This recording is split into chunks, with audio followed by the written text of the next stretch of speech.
satisfaction has no limit, like the smoke dancing in the wind, not caught or bound by anything, moving freely in the stillness of peace. I wish our minds a state of unimpeded ease. I wish our minds a state of unimpeded ease, like the smoke dancing in the wind, not caught or bound by anything, moving freely.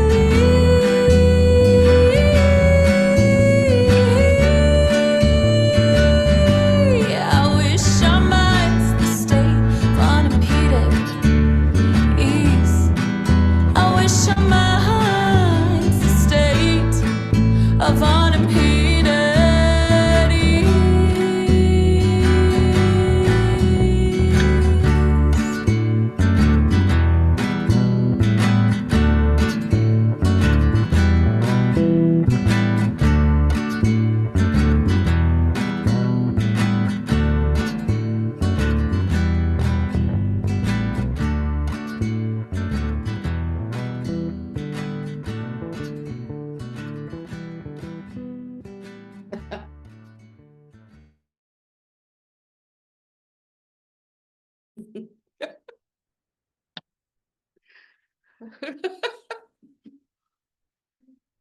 I'm sorry. What are you laughing about? What are you apologizing for? I love you. So we think of mental states as some intellectual kinds of states. That we are like, if we press our minds, we can get into these higher states, but there are states that the mind just cannot enter.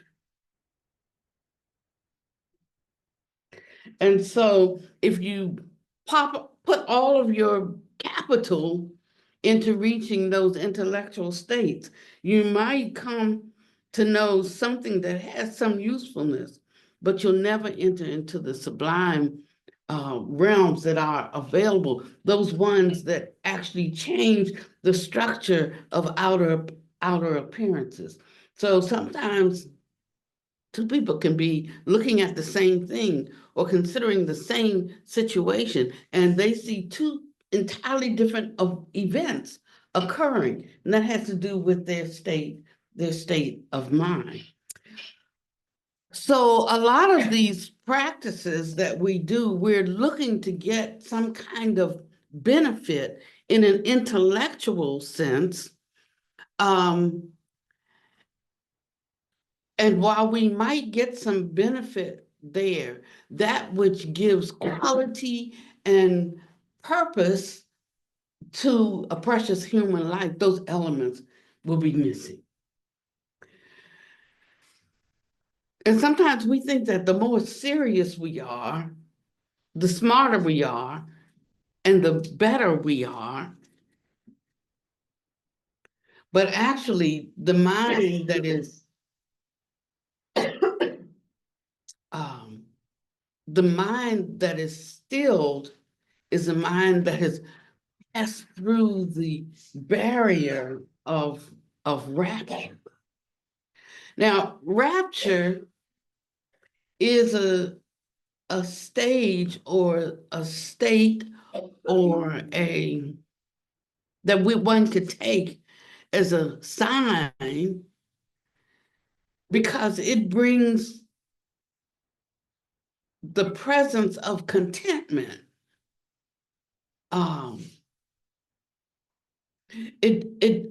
The presence of contentment. Contentment, it has a certain quality And that quality is a lack of dissatisfaction with anything. If we look at what really erodes our quality of life, like just on a daily basis, it is whatever comes up in the mind that we are dissatisfied with. We're dissatisfied with some actions that people take around us. We're dissatisfied with some of the people we have to be with. We're dissatisfied with our financial condition. We're dissatisfied with our job. We're dissatisfied, just constant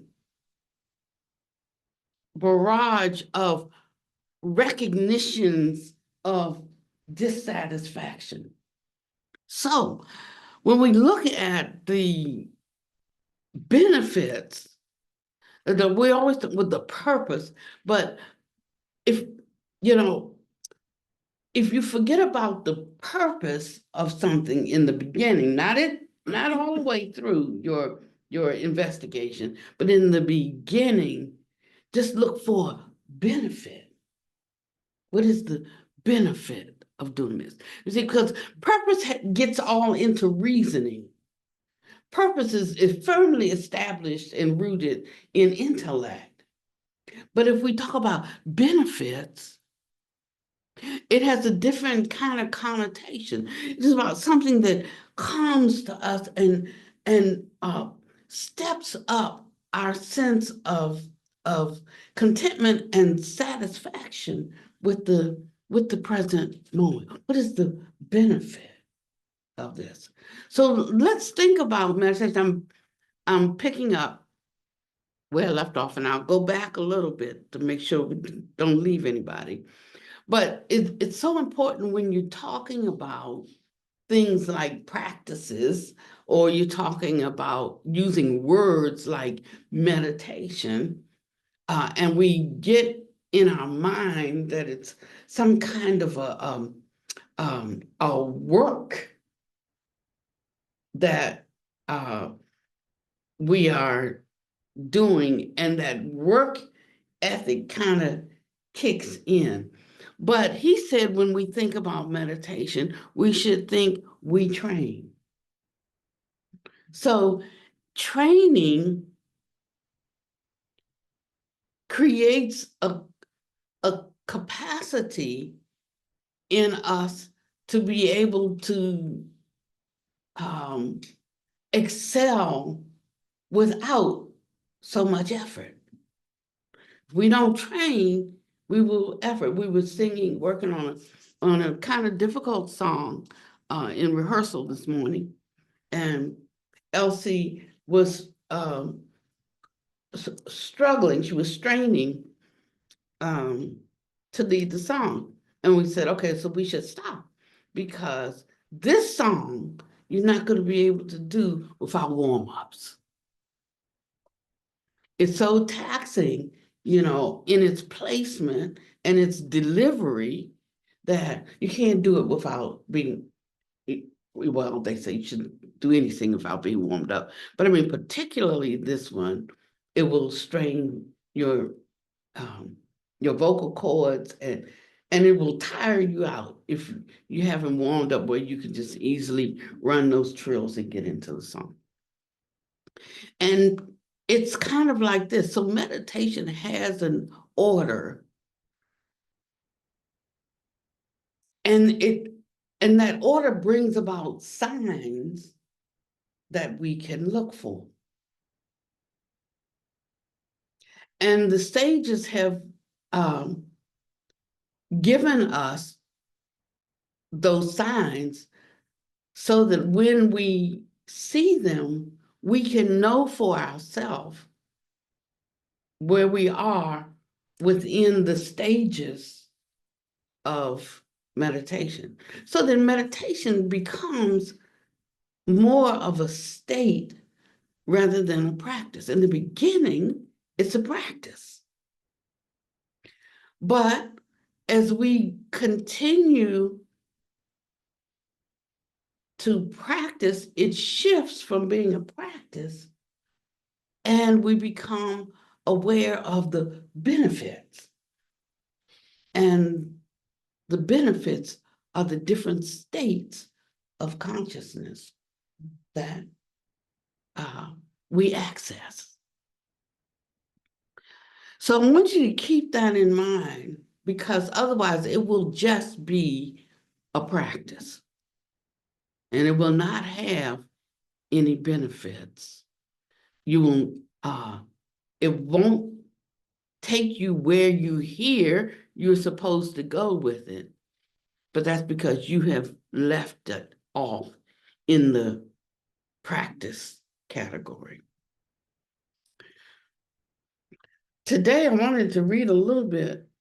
I wanted to finish. We were on Sutta 62 in the Majjhima Nikaya last week. And the very part that I wanted to get to focus on, we didn't even get to it. So I want to do that today and talk about the benefits. So he said, Rahula, develop meditation that is like the earth. For when you develop meditation that is like the earth, arisen, agreeable, and disagreeable contacts will not invade your mind and remain. Now, did it say that disagreeable contacts will not invade your mind? No, it said they will not invade your mind and remain. Just as people throw clean things and dirty things, even excrement and urine and spittle and pus and blood on the earth is not repelled, the earth is not humiliated, and the earth is not disgusted because of that. So if you develop meditation that is like the earth, then when disagreeable contacts invade your mind, they will not remain. Develop meditation is like water.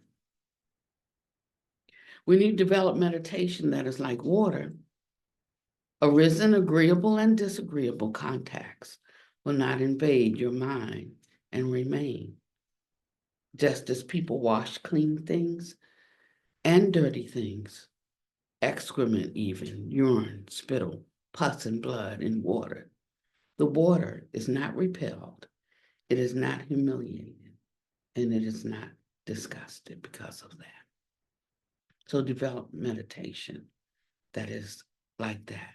So in our process of entering into a meditative state, things invade, thoughts invade our mind. But he says, we don't pick them up. We don't turn our attention to them. Doesn't mean you will not have thoughts.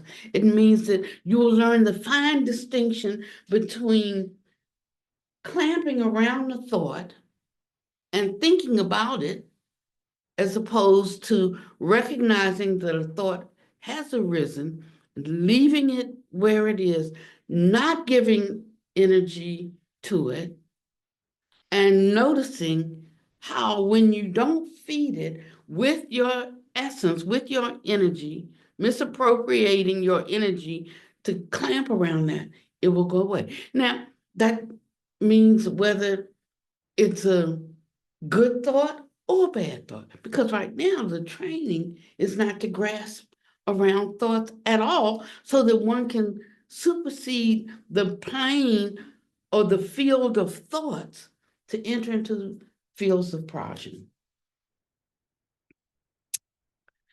Rahula, developed meditation is like fire. For when you develop meditation that is like fire, arisen, agreeable, and disagreeable contacts will not invade your mind and remain. Just as people burn clean things and dirty things, excrement, urine, and spittle even, pus and blood. So we're talking about disgusting, what could be seen of as disgusting things, things we wouldn't want to touch and handle if they belong to other people, and some of it if they belong to us.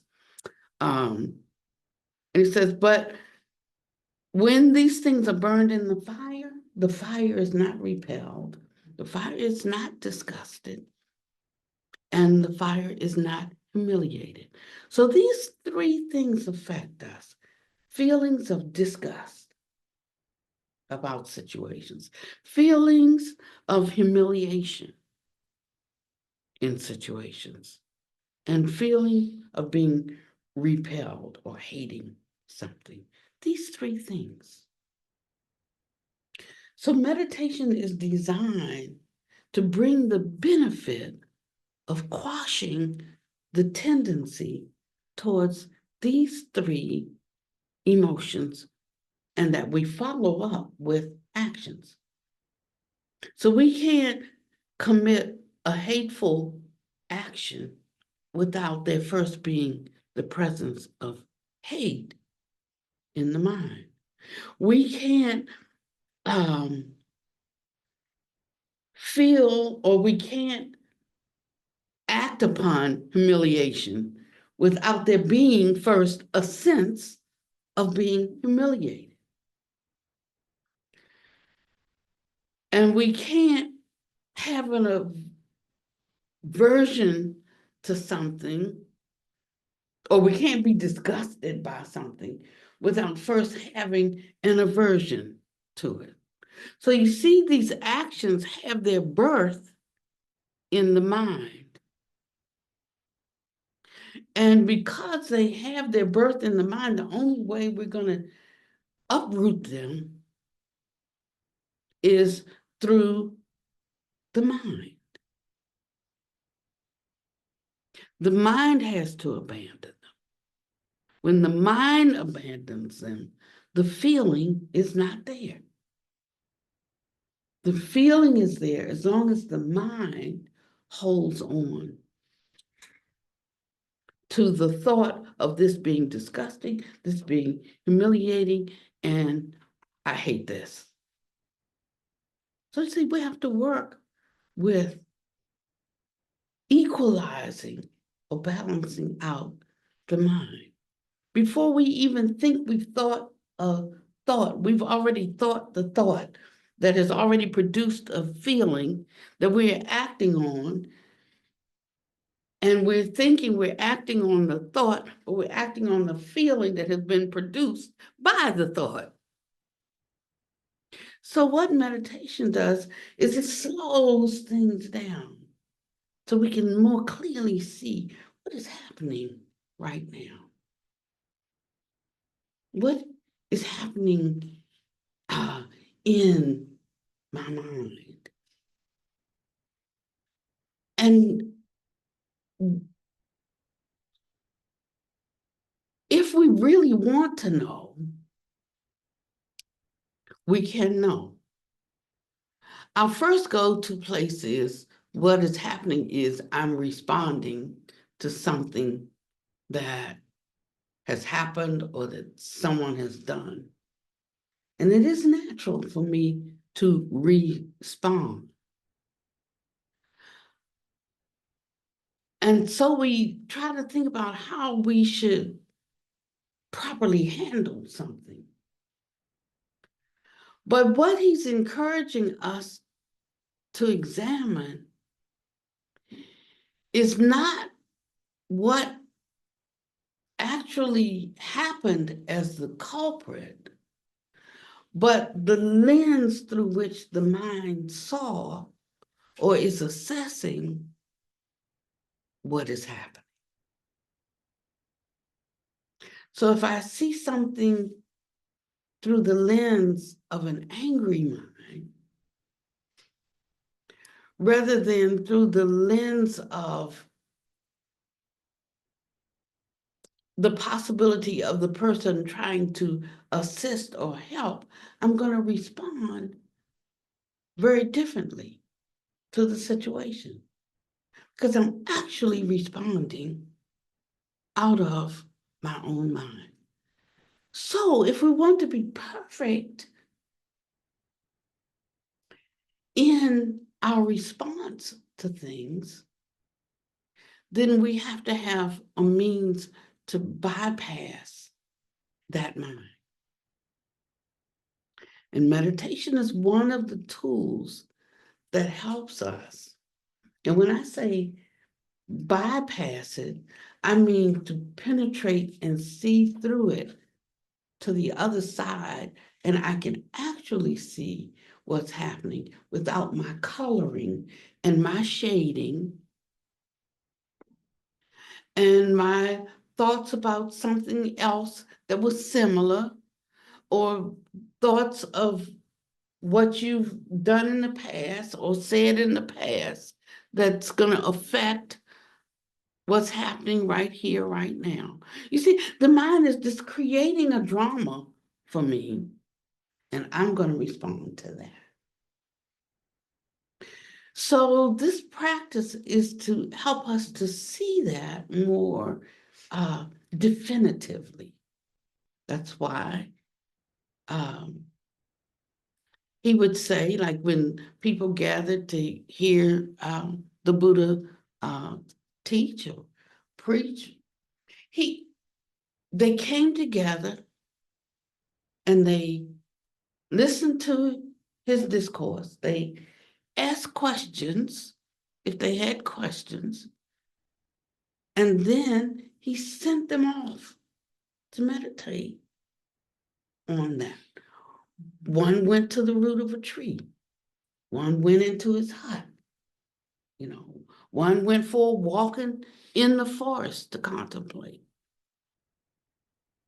Because the purpose was to be able to turn inward to come to know your own mind.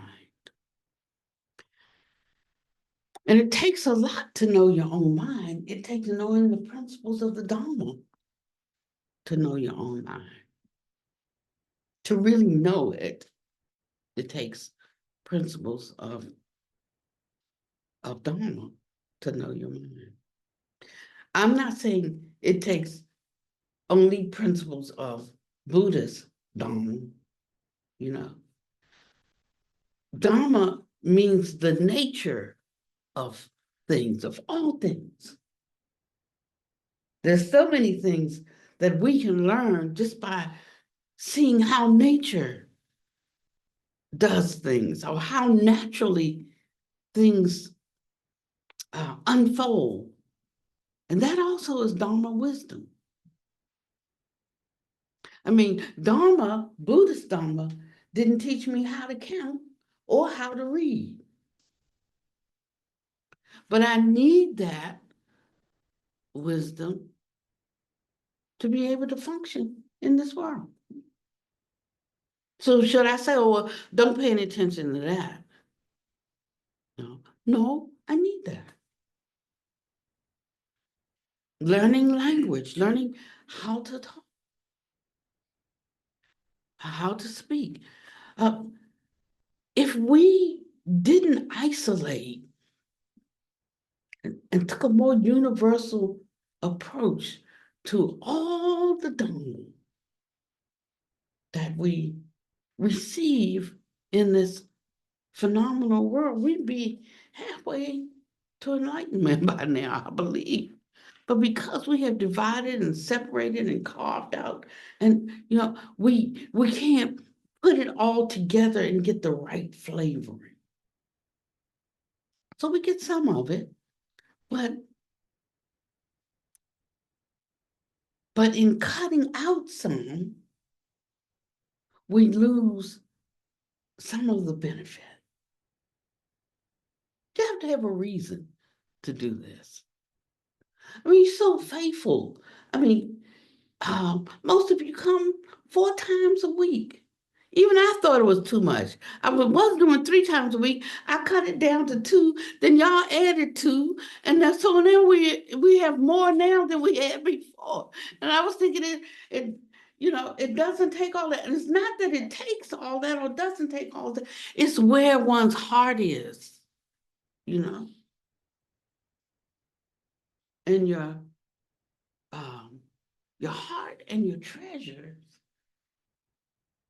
they hang out in the same spaces. That's why I know what you consider valuable. No matter how much we mess up, I know what we consider valuable because of the dedication and commitment to trying to unravel one's own mind so that we can truly be a benefit to others. So when we think of meditation, and there is something that we want out of it, we've already closed off some of the gateways. Because you can only enter those gates with a certain aspiration. So when I want to meditate so I'm more peaceful and calm, so that I'm happier, so I feel better about myself, then I've already closed off a lot of those doors. I will never enter into certain spheres because the mind that can access those doors is not open. I can enter the ones that deal with me being happy, me being satisfied, me feeling less anxious. I can enter those. But I can't expect to enter certain gates because I don't have a mind that is attuned to the frequency of that ground of being. So some people have some experiences, and your experiences let you know your ground of being. I mean, it let you really know. Not where we think we are because of how much Dharma we know or whatever. But where the fields you're constantly entering are the fields where your mind is resting. So if you don't like the fields where they rest, then one has to work at taking up not just the principles that govern Dharma, those you have to know, but you have to take up the practices that catapult you into the field that you want to be in. So he talks about those and how it starts. And he said,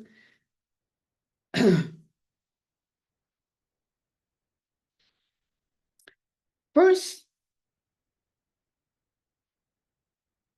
develop meditation on loving kindness. The benefit is that any ill will be abandoned.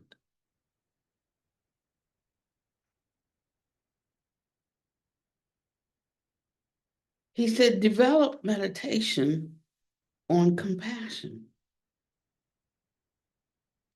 And if you continually do this, cruelty, wanting to get people back for things,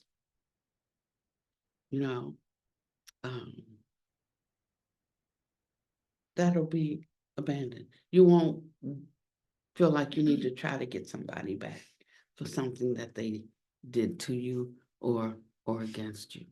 You didn't say they didn't really do it to you or against you. It just said that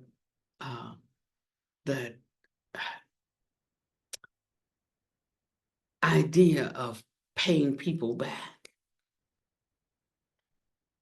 will no longer enter your mind. Because your compassion reminds you that we reap what we sow. That when we sow seeds, then we're also going to be the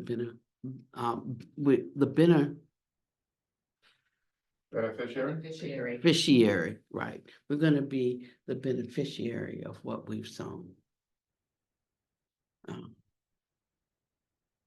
And when your mind starts to think like that, you see, that's a natural consequence of reflecting on the qualities of compassion. Now, when I first start, I might not feel that way. That's why I'm doing the practice, because I don't feel that way. But I have to embrace and accept that there is a greater benefit in me having compassion than getting even. As long as I think that getting even is going to satisfy me, then I'm not going to be able to cultivate compassion.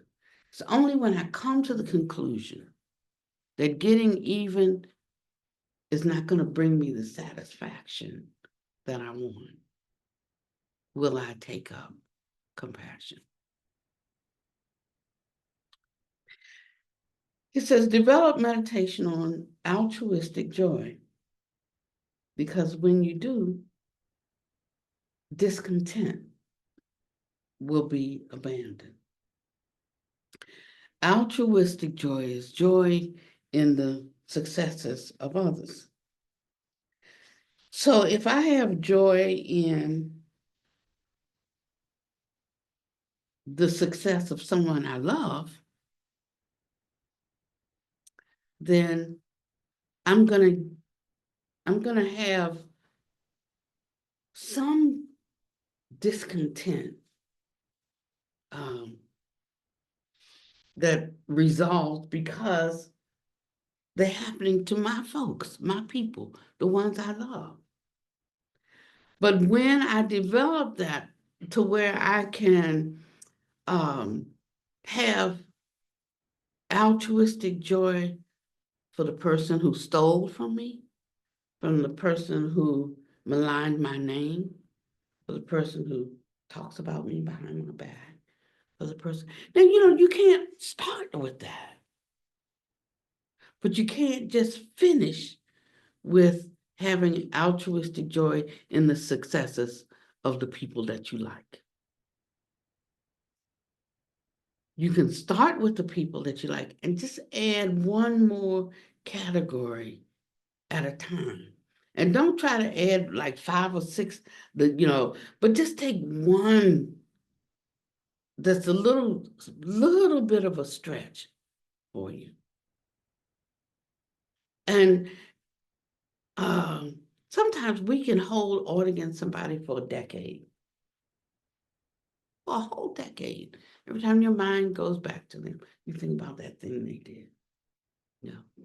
But it will help that kind of tendency to die. That's all. This is a method by which one kills off those deep-seated thoughts in the mind that keep plaguing us. So we're not pretending that they don't exist, because we'll never get rid of them. We have to acknowledge that they actually exist. We don't have to tell anybody, Nobody has to know, but you do know. That's why the mind is restless and unsteady when we sit down to meditate. I still think about things, well, more so now than before, because I'm trying to put into practice all that we're doing. Another level of shaving off, You think you've done all the work, and you go back and you look in the room and like, there's more dust in there. I need to ask Reba about that. I mean, nothing is ever clean enough for Reba. She's like, and so you go back and go through it again, and then you go back and you see something's in the corner that you missed, and you go back again. And you keep doing that until it's spotless. But sometimes you couldn't see what was in the corner till you moved the box that was in the corner to see what was behind the box in the corner. And so that's how it is when we start removing, things, then we can see what's left. and you remove something else and you see what's left. And you remove something else. Now, sometimes we don't know what it is, but we know that it's something. And so we can ask, what is it? It's like, who are you asking? I ask a lot of times, I ask my Buddha master, I ask my teacher. He's no longer in a human body, but I ask him, what is this? But when I'm asking him, what I understand is that I'm not looking for him to give me an answer, but what I recognize is that the teacher is our mirror. So when I'm asking, I'm looking into the mirror of none other than my own mind. Do you hear what I'm saying? So if we get too caught up on the outer illusory notion of things, people, places, and things, we will miss the underlying internal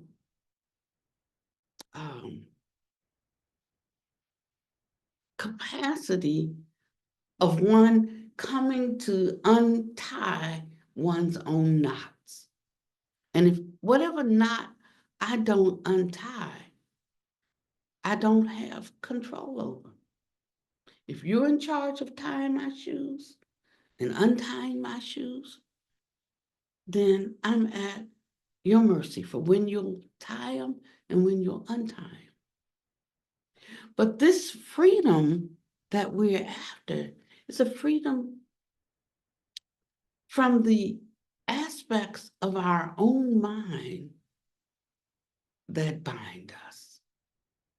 Nobody's binding me but me. And when I can see that, I might not be able to walk in it all the time, because you're the cause of my unhappiness, don't you know? I might not be able to walk in it all the time, but I know that every time I give it over to you, I have given you my personal power.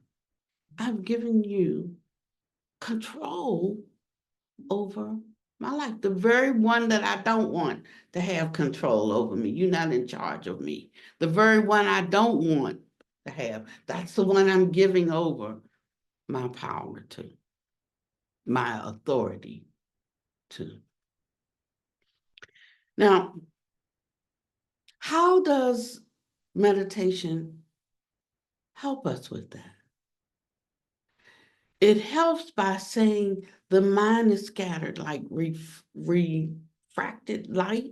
It's, coming through a prism, you see all these different, but like a it makes it move from that state to like a laser. All in one. What happens when you put a laser? When that laser light is so piercingly bright that you can't miss anything. I was gonna get laser surgery, but my brother got it before me. And after he got it, I decided I wouldn't get it because it was too bright. Every time he walked from dark into light, he was blinded. He would have to wait until his eyes adjusted,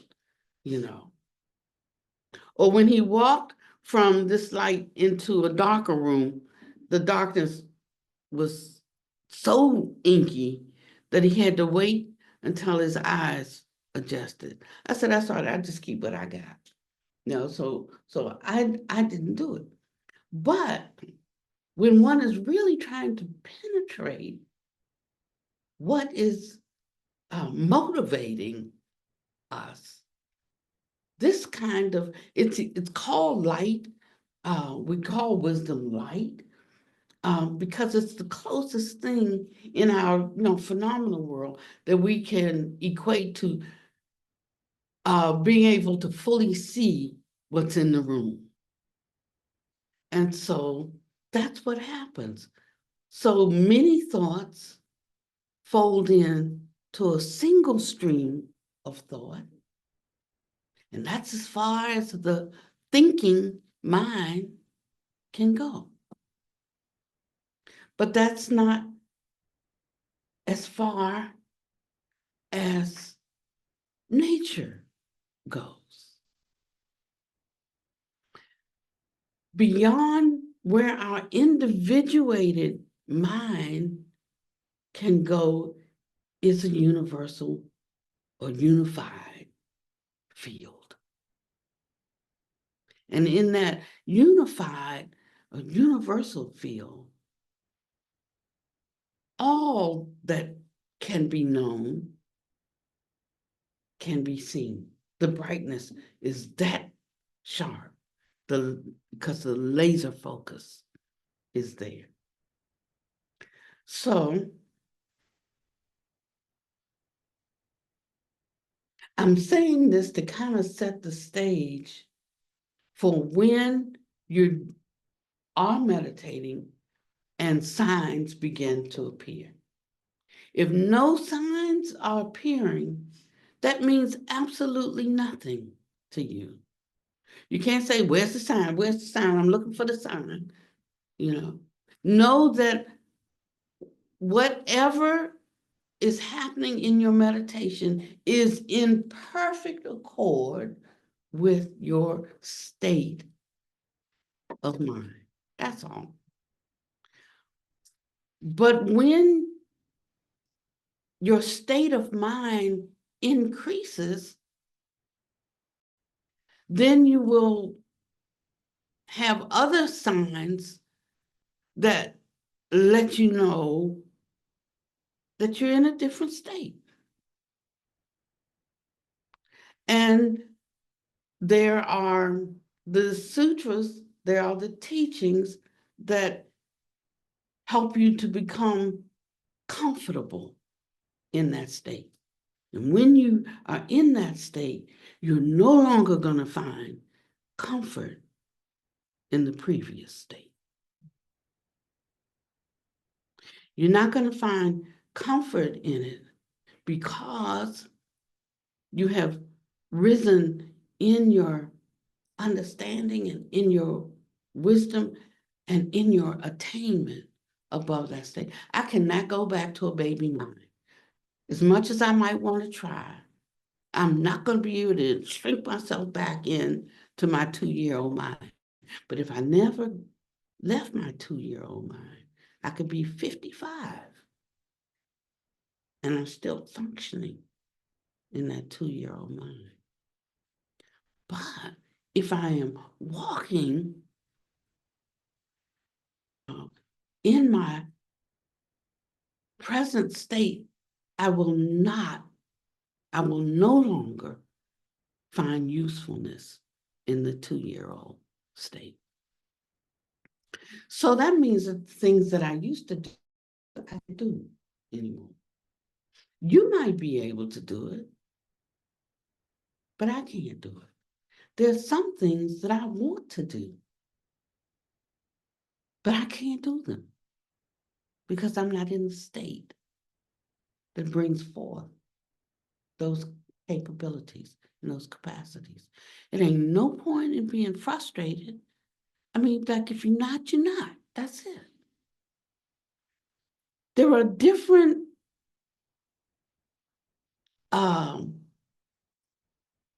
faculties. I remember when one of my masters decided to do the first Western ordinations for women, and she was the first woman to be ordained, a Western woman to be ordained, Master Karuna Dharma.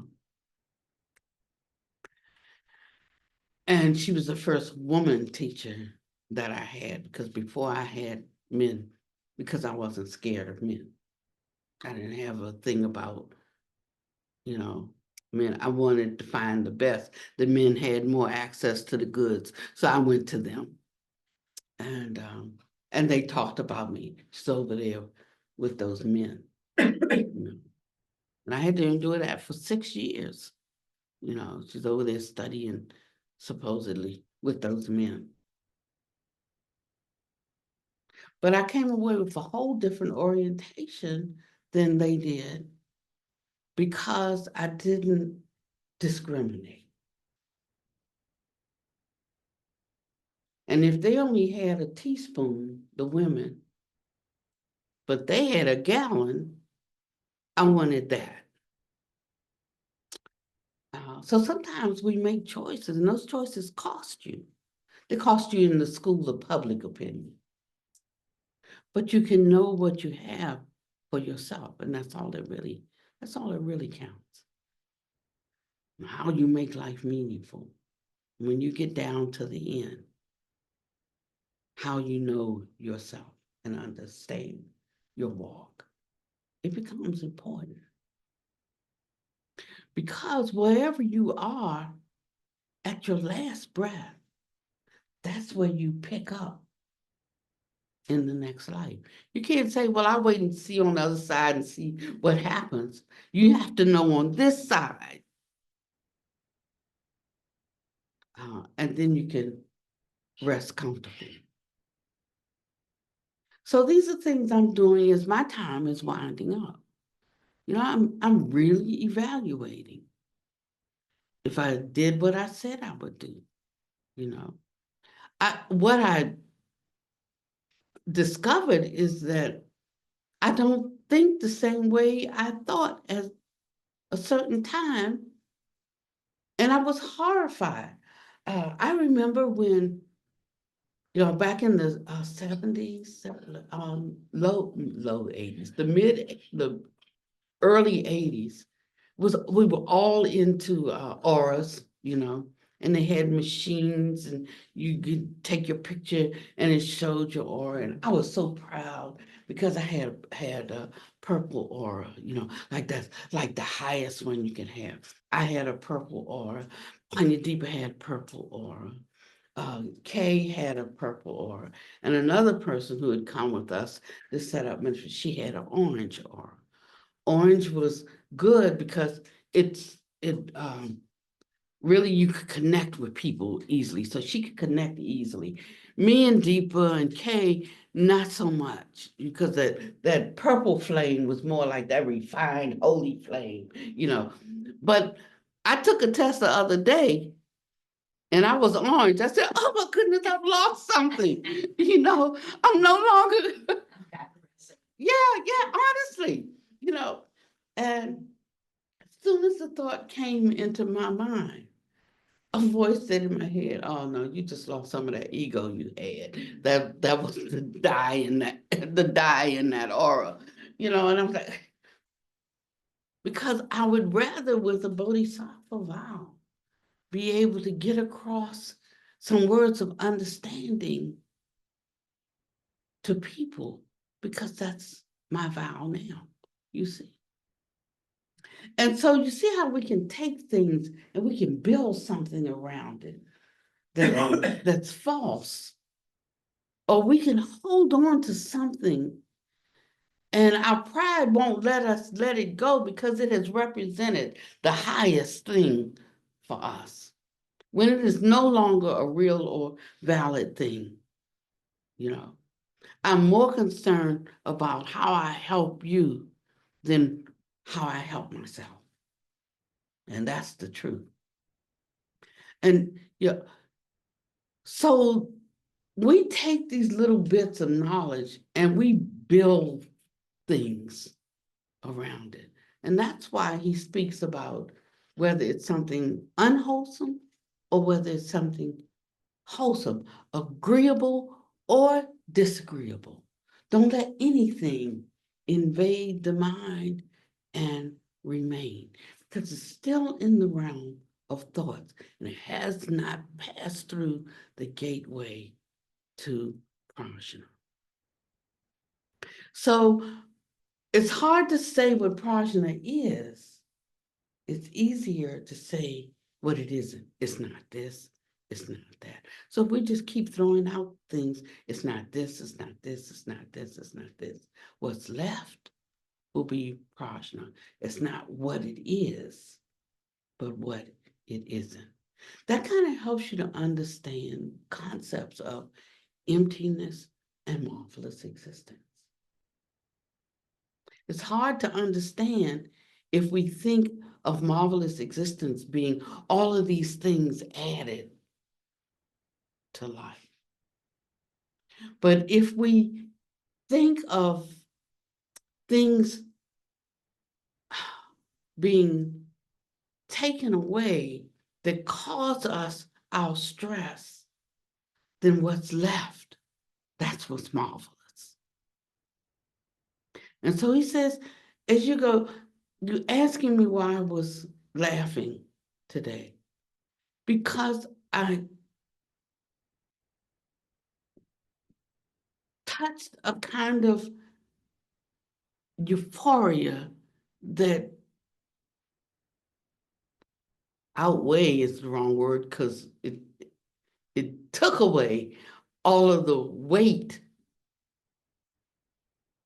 of being in this phenomenal world, this form. Suddenly it was all gone. It's like your heart's in your chest and it's just working, it's beating, it's doing all the things it's doing to keep you alive, and you don't think anything of it. But once you have a heart attack, you know that this heart can hurt in a certain way. And even when you recover, you're not ever fully recovered, because from time to time, it lets you know that it's in there and that it hurts, that it can have that kind of capacity to hurt. You'll never ever forget again once you have a heart attack. That heart that you never felt, suddenly you are aware that it's there all the time. And so it's kind of like that.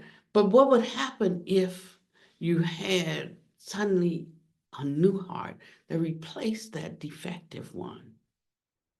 And it was like it was before.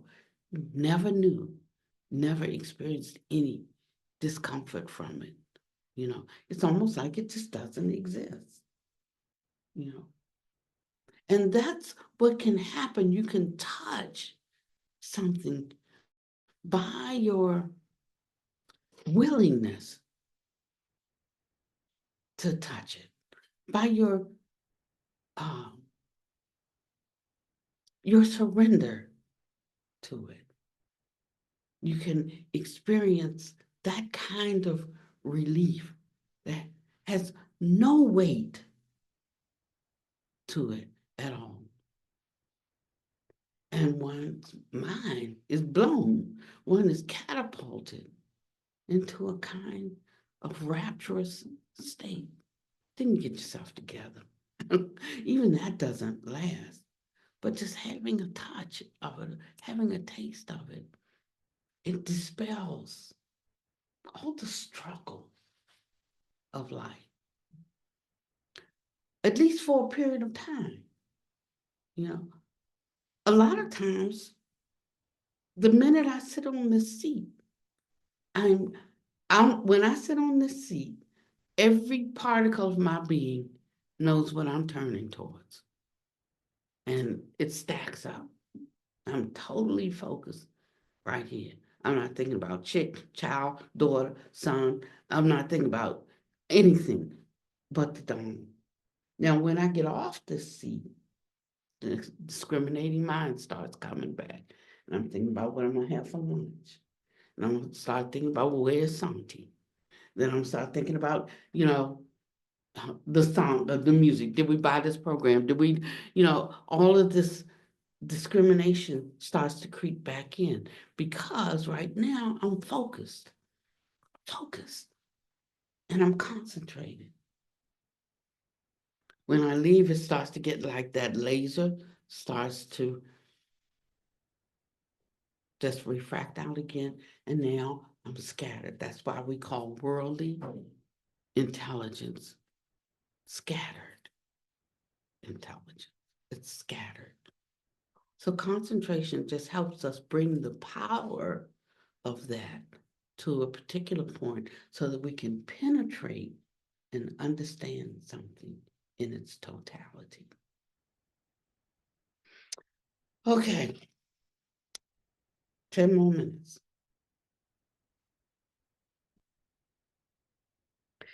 He says, go to a forest or to the root of a tree or to an empty hut or to a room and sit down. Set your body erect. And we talked about the posture and why it's important to sit with your back straight so that your spine stacks. And then you don't feel the pull, the gravitational pull on the top part of your back that makes your lower back hurt and all of that. That's fine if you're reading and you're discussing things with people. But if you want to get the best out of this, your body does, you don't want to have to entertain the discomforts in your body. So that takes care of that. Head straight, so the head is heavy. And on this little neck, well, my neck's not so little, but most people have a little neck. And so you're angling it in such a way that the head rests squarely at the center, and then your chin tucks like that, just slightly, so that it's not like that, not the extension. But, and when you do that, it turns it, it moves this so that the heaviest part is aligned right over. That's it. You know, that's it. That's the only reason why we do this. And then we have points that help balance us, you know, so we have our legs crisscross, we have this and this that balances us. It causes the spine being that way, causes the tailbone to be tucked in such a way that we're not protruding with the belly. I mean, you know, so that's just for the body being the most comfortable. Do the best you can with that. You know, whether it's on a cushion, whether it's in a chair, you know, whether you're standing up, whether you're walking, you know, just not slouching, just holding your body in the best possible posture. But it's put in the instructions because it really will help you. And then it says, establish mindfulness in front of you. Establishing mindfulness means just bringing your attention to what I'm doing right here, right now. And he said our body is the laboratory of this investigation. Our body is the laboratory. So that means that we're kind of drawing our vision inward. We're focusing inward. And even when I talk about it, you can kind of get an idea of what that's like, can't you? It even requires some kind of sanctity. Suddenly, when I'm focusing inward, I can't talk as loud because I'm going inward.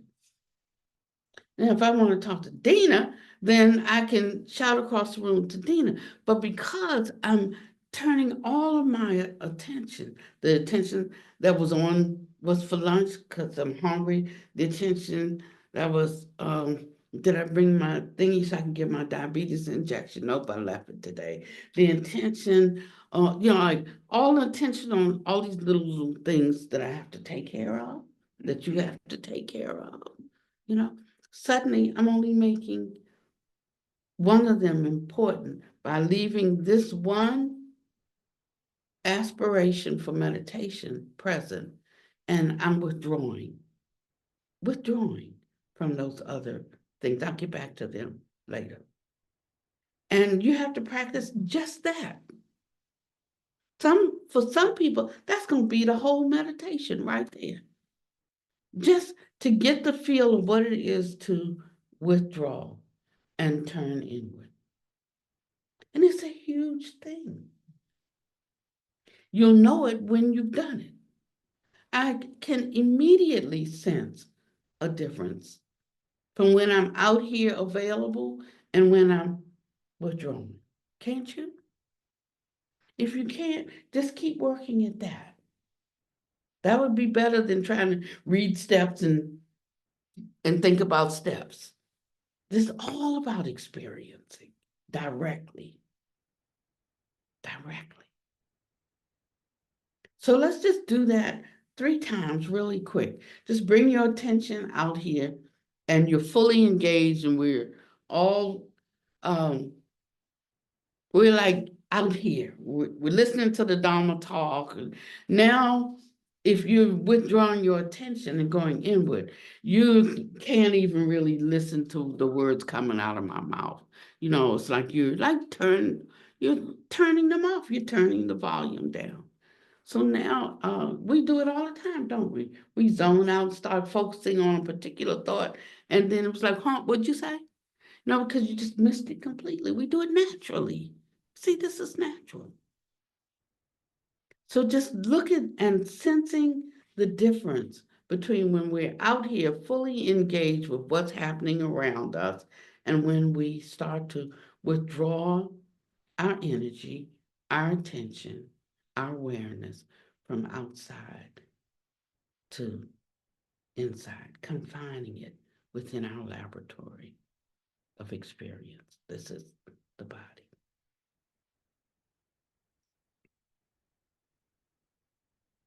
Now go back out. Just go right back, go back out. And what's your observation? I want to know that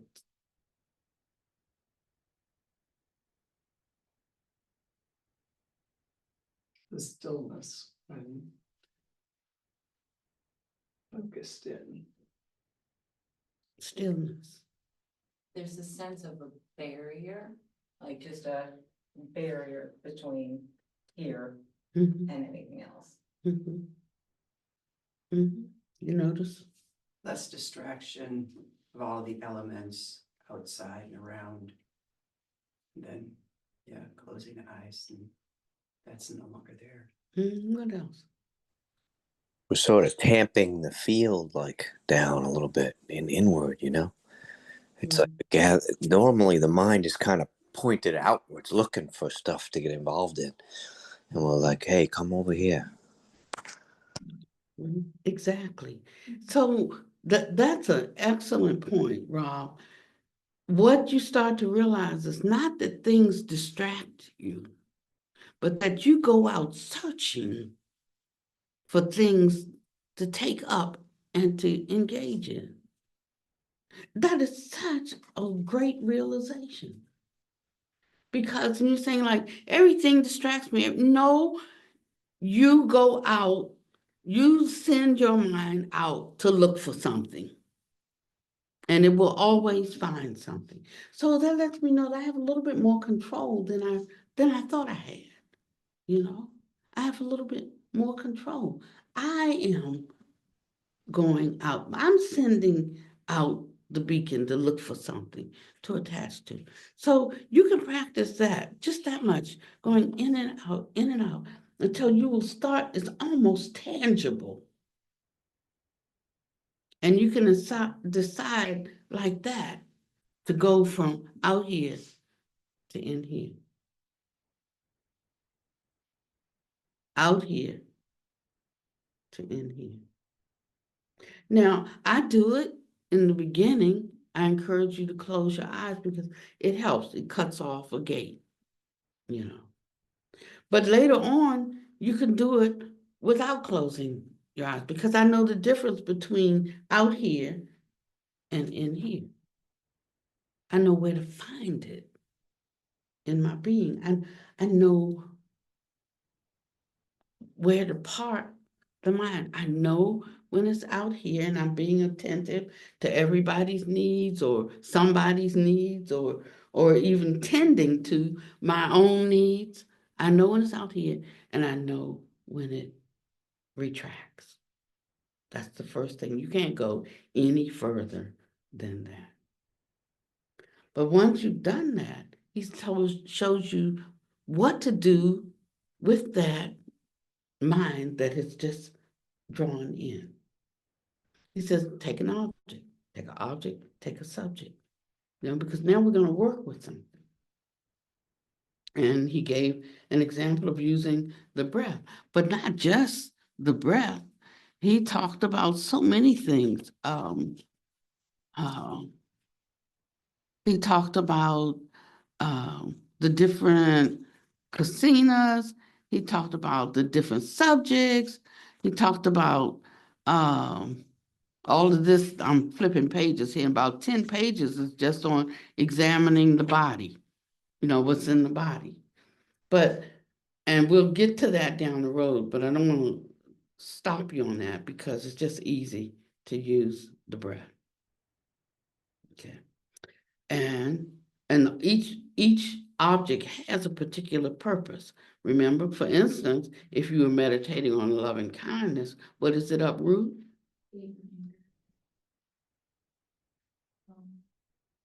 Break that down Ill will. more. Ill will, right. If you're focusing on compassion, what does that? Cruelty. Yeah, right. judge. Cruelty and revenge. Altruistic joy. Greed, discontent. Mhm. And equanimity will destroy aversion. Equanimity, and that's an important one. Equanimity destroys aversion. That means, can I just be okay with this? Everything. Mm-hmm. It's this. Can I just go with the program? Does it have to be my way? Does it? The frustration with. That's when you get actually into being to tolerate things and to overlook things, and to be able to go with the flow and not insist upon your way or your will. And it's very difficult to develop that kind of quality without subjecting yourself or submitting yourself to someone. It's very difficult. You can think that you're all you want in your mind, but it's when you have to submit yourself to someone else, a spouse, a parent, your teacher, even he says that the sage has no mind of his own. He takes the mind of his people. If I want to give it to you and you don't want it, then I accept. If not, I'm gonna be getting mixed up in the mind. So that one's very difficult to do and the hardest, and that's why we don't dwell so easily in equanimity, because of the conceit I. That's the one that takes us lifetimes and lifetimes and lifetimes to master. Can take lifetimes. It doesn't have to. Okay, so and he says that when we develop meditation on foulness, now you know how all the new meditation things are going about, and all this beautiful stuff, all of this, and we think, oh, that's it, like I'm getting into these zones and that's so beautiful. He said, no, develop meditation on foulness. Because when you do, lust will be abandoned. And develop meditation on the perception of impermanence. And when you do, the conceit I will be abandoned. So if you don't meditate on foulness and the perception of impermanence, then you'll never get rid of lust and you'll never get rid of the conceit I am. So sometimes we have to, not just meditate on one thing all the time,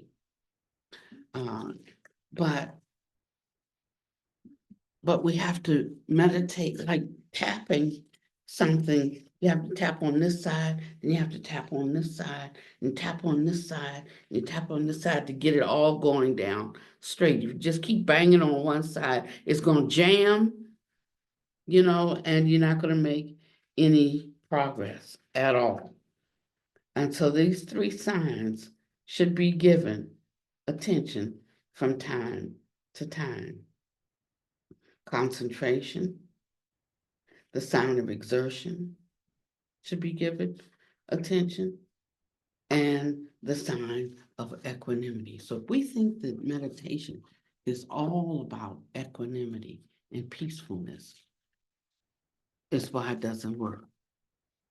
Because there are other signs that we need to tend to. We don't hear that much about them because they're not top sellers. But if we want what is true, the true release, then we have to know what these are. So I'd like for you to just work this week. How many still meditating every day? Oh, that's good. Okay. I want you to continue to sit. Don't extend the time. This is not for moving forward. This is for knowing your ground, establishing your ground. And now I want you to begin to notice when you draw your attention inward. And draw it inward because we're using the breath right now. Just draw it in to where you experience the movement of outside air versus inside air. Because we're looking for the difference between outside and inside, right? So the inside, and that's like tip of your nose, that's where your air comes in and goes out. So where it's crossing, like this is the nose, this is the tip of the nose, when the air goes from here to here, from outside to inside. That's all I want you to be aware of. And the whole body of that breath crossing that one point, that's how you can get to single pointed concentration. So if you closed your eyes right now and you took an inhalation and you only felt for the sensation of where the air from the outside is coming into the body. Forget wherever it goes in the body, just that one crossing spot.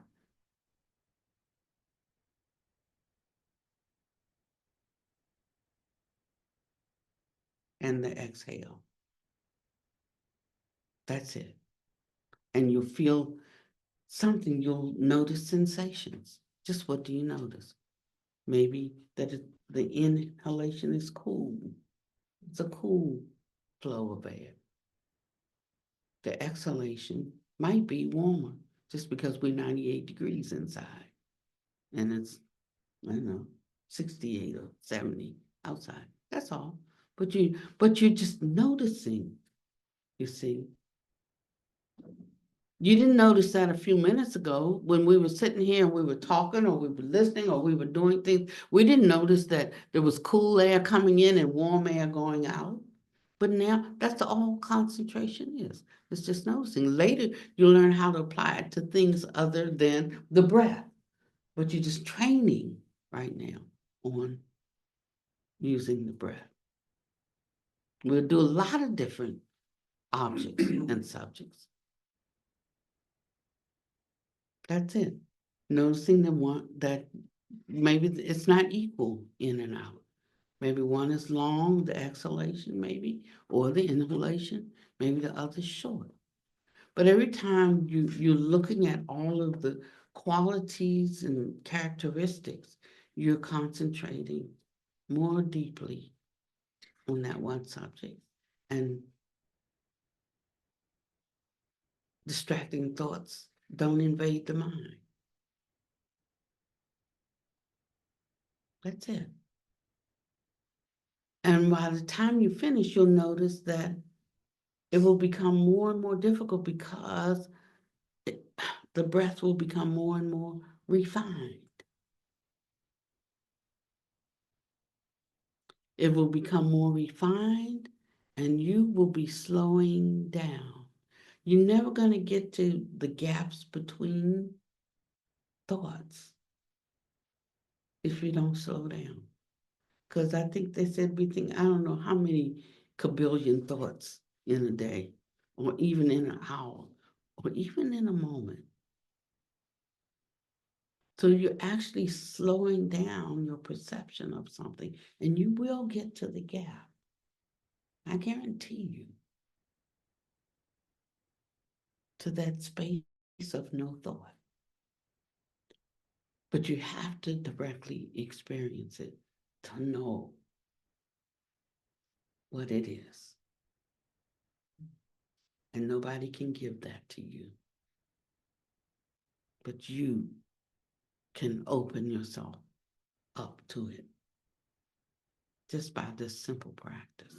So you notice that you start to settle down automatically. You're starting to calm down automatically. Just do it for a few minutes. Then get back to your business. Take care of your business. You know, that's all. Don't have to make it anything special, anything woo-woo. That's it. But what you'll notice is throughout the day, if you did that a few times, you start slowing down completely. If you did that through the day, just thinking about loving kindness for a couple of minutes, thinking about altruistic joy, joy in the successes of others.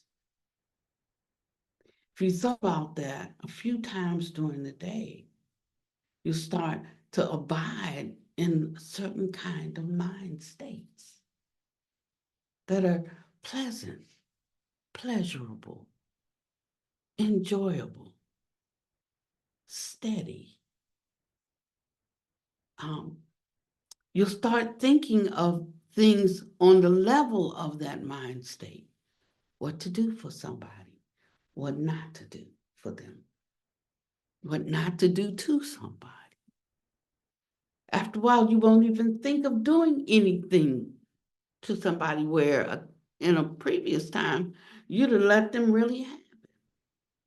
That when your mind jumps up and says this, you have a balanced perspective that comes in and adds this. And oh, I see that whole situation differently now. Oh, no mind. Don't sweat the small stuff.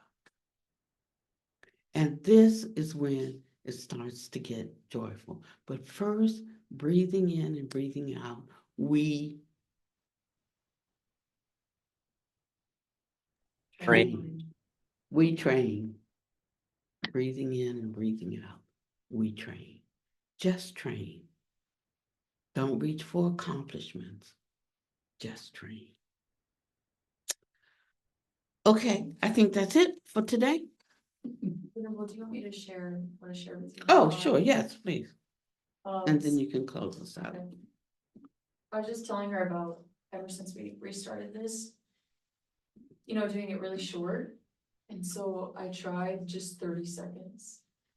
And like only just 30 seconds. And something really shifted because I saw how quality informed right effort. And so when we're striving for quantity without quality, it's wrong effort. So we're actually not on the path. We're actually not doing anything. And what was so fun about starting with 30 seconds is it was immediately joyful. It was like, you know, it was like, oh, because my mind knew it could do it. And so we also could slightly be going in with doubt, because if we're like 5 minutes, I don't think I could do it that long. And so 30 minutes, like if you just do 30 seconds, like with sincerity, you could clearly begin to see things. And then, you know, naturally, like a couple days later, I did 10 minutes without trying. But it was because understood what right effort was. And so a lot of the times we're doing wrong effort, but I'm just sharing that because it could really help. 30 seconds. That's it. That's it. That's great. Yeah. You used the term sincerity, and what just came to mind is with utmost sincerity. Yeah. What is up here? Well, now I'm thinking of quality is different, like Yeah. quality, sincerity. Yeah. We're just looking at it slightly different because quantity with quality is just prolonged quality. It's not really quantity. Hmm. So, Interesting. yeah. Mm.